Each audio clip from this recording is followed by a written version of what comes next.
បាទសូមគោរពជំរាបសួរប្រិមត្តទូរទស្សនិកជនជាទីមេត្រីបាទកណ្ដាលនេះលោកអ្នកតាមដានទស្សនាព្រឹត្តិការណ៍ព័ត៌មានក្នុងប្រទេសរបស់ BTV វត្តមានខ្ញុំបាទភិរមនិងក្រុមការងារលើកឡើងទៅនឹងព័ត៌មានជាបន្តបន្ទាប់ហើយផ្ដើមទៅនឹងព័ត៌មានដំបូងនៅចំថ្ងៃទី15ខែមិថុនាឆ្នាំ2026នេះដែលជាទិវាមួយដែលការរៀបចំបាទក្រមធាតុបទ TVET ផ្ដល់ជំនាញការងារនិងប្រាក់ចំណូលក្នុងនោះផងដែរយើងចាប់អារម្មណ៍ពីការជំរុញបានលើកឡើងពីសំណាក់អភិបាលខេត្តបាត់ដំបងគឺឯកឧត្តមសុកលូក៏បានណែនាំទៅដល់គ្រឹះស្ថានអប់រំសិក្សានិងអាជ្ញាធរគៀកោបាទទៅដល់អតីតពលកររួមទាំងយុវជនគឺថាឲ្យពួកគេទាំងអស់នោះបានចូលសិក្សានៅចំណេះជំនាញវិជ្ជាជីវៈដើម្បីពួកគាត់មានទុនក្នុងការបំពេញការងារនៅតាមទីតាំងនេះនោះឯកឧត្តមសុកលូបានណែនាំដល់គ្រឹះស្ថានអប់រំបណ្ដុះបណ្ដាលបច្ចេកទេសនៅវិជ្ជាជីវៈទាំង3នៅក្នុងខេត្តបាត់ដំបងព្រមទាំងអាជ្ញាធរក្រុងស្រុកឃុំសង្កាត់ត្រូវជំរុញការគៀកោអតីតពលករខ្មែរមកពីប្រទេសថៃប្រជាពលរដ្ឋនិងយុវជនមកពីគ្រួសារក្រីក្រ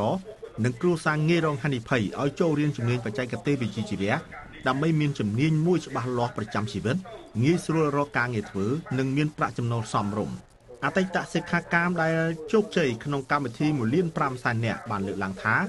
ការរៀនជំនាញពិតជាទទួលបានចំណេះដឹងមួយច្បាស់លាស់ពិតប្រាកដមែនក្រោយពេលរៀនចប់អាចបើកមុខរបរផ្ទាល់ខ្លួននិងរកការងារធ្វើបានស្រួលជាមួយនឹងឱកាសការងារកាន់តែទូលំទូលាយនិងប្រាក់ចំណូលសមរម្យសម្រាប់គ្រប់គ្រងគ្រួសារអតីតសិក្ខាកាមមកពីគ្រួសារក្រីក្រថ្លែងអំណរគុណដល់រាជរដ្ឋាភិបាលកម្ពុជាដែលបានដាក់ឲ្យដំណើរការនៅកម្មវិធី1.5 លាននាក់ផ្ដល់ឱកាសឲ្យពួកគាត់ទទួលបានជំនាញមួយច្បាស់លាស់និងបង្កើនប្រាក់ចំណូលសម្រាប់គ្រួសារ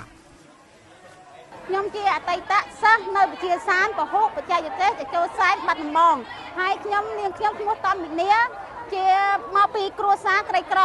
ហើយខ្ញុំបានរៀនចប់ជំនាញខ្ញុំបានប្រកបមុខរបរដូចជាខ្ញុំផលិតជ្រក់ផលិតតំណាប់ផលិតបាយក្តាំងហើយខ្ញុំបានអភិវឌ្ឍខ្លួនឯងរហូតខ្លាយទៅជាគ្រូប្រហាត់នៅវិទ្យាស្ថានពហុបច្ចេកទេសចូលសែងតាមសហគមន៍ចាខ្ញុំមានសំណូមពរមួយដូចជាពលករគាត់មកពីថៃ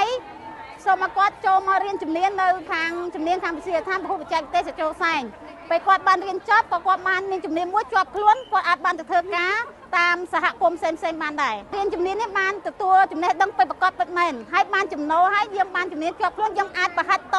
ដល់កូនចៅយើងថែមទៀតនាងខ្ញុំឈ្មោះចេងកំឯងជាអតីតសិស្ស 1.5M នៃវិទ្យាស្ថានពហុបច្ចេកទេសភូមិភាគតេជោសានបាត់ដំបងពីមុនមកខ្ញុំជាសិស្សនៅសាលារៀននេះចាខ្ញុំបានរៀនជំនាញកែច្នៃនិងបន្លែផ្លែឈើចាបន្ទាប់ពីរៀនចប់ទៅខ្ញុំអាចអនុវត្តលក់នៅផ្ទះបានដូចជាដំណាប់ចាដូចជាគ្រឿងសម្ងួតផ្សេងដែលខ្ញុំបានរៀនខ្ញុំអាចយកទៅផលិតលក់នៅផ្ទះបានចាហើយនឹងតាមលក់តាមអនឡាញចាហើយបច្ចុប្បន្នក៏ខាងសាលាផ្ដល់ឱកាសឲ្យខាងពួកខ្ញុំដែលបានរៀនចប់នៃជំនាញកែច្នៃបន្លែផ្លែឈើកម្មវិធី 1.5M នេះគាត់ក៏បានផ្ដល់ឱកាសឲ្យពួកខ្ញុំបានជាគ្រូសហគមន៍នៅវិទ្យាស្ថានផងដែរខ្ញុំគិតថាកម្មវិធីមួយនេះពិតជាល្អមែនទែនចាពីព្រោះអីបានផ្ដល់ចំណេះជំនាញផ្ដល់ទាំងការងារចាប្រាក់ចំណូលហើយក៏បានជួយដល់គ្រួសារនាងខ្ញុំខ្លះដែរចាជាជំនួយបន្ថែមទៀតចាហើយអ្វីដែលខ្ញុំឃើញគឺបានរៀនឲ្យមានជំនាញច្បាស់លាស់ហើយបានយល់ដឹងពីសង្គមនៅខាងក្រៅច្រើនហើយនឹងការបង្រៀនសិស្សតាមសហគមន៍ហើយជាពិសេសគឺអាចផ្ដល់ជំនាញដល់សិស្សដែលមកពីសហគមន៍ដែលគាត់មានបានក្រីក្រចាក៏គាត់អាចរៀនបានមិនមានបានក៏គាត់រៀនបានដោយមិនអស់ថវិកាហើយបានចំណេះជំនាញផ្ទាល់ខ្លួនទៀតអាចប្រកបមុខរបរលើទីផ្សារបានពីមនាដល់បងពលករទាំងអស់គ្នាដែលមកពីថៃនិងយុវជនសិស្សានុសិស្សដែលបង់ការសិក្សាអីសូមឲ្យគាត់ងាកត្រឡប់បែរមករកជំនាញចា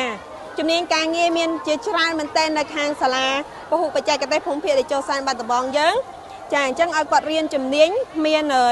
ជំនាញមួយផ្ទាល់ខ្លួនច្បាស់លាស់ខ្លួនឯងចាដែលអាចរកចំណូលបានដែលថាពាក្យចាស់លោកតែងតែពោលថាมันអាចមានអ្នកលួចបានណាចាតែយើងមានជំនាញមានចំណេះស្ទាត់នឹងខ្លួនរបស់យើងហើយគឺ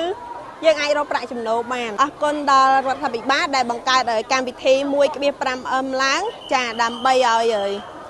ខាងសិស្សឬសានិសិទ្ធនិងបងប្អូនដែលមានបានក្រីក្រឬក៏មិនមានបានអាចរៀនជំនាញនេះបានខ្ញុំពិតជាអរគុណមែនទែនដែលលោកបានបង្កើតកម្មវិធីនេះឡើង បើតាមលោកបណ្ឌិតឈឹមធឿន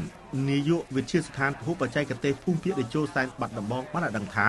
ទិវាជាតិអប់រំបណ្ដុះបណ្ដាលបច្ចេកទេសនិងវិជ្ជាជីវៈត្រូវបានរាជរដ្ឋាភិបាលកំណត់យកជាទិវាជាតិនៅក្នុងឆ្នាំ2017ដែលប្រារព្ធធ្វើឡើងនៅថ្ងៃទី15ខែមិថុនាជារៀងរាល់ឆ្នាំ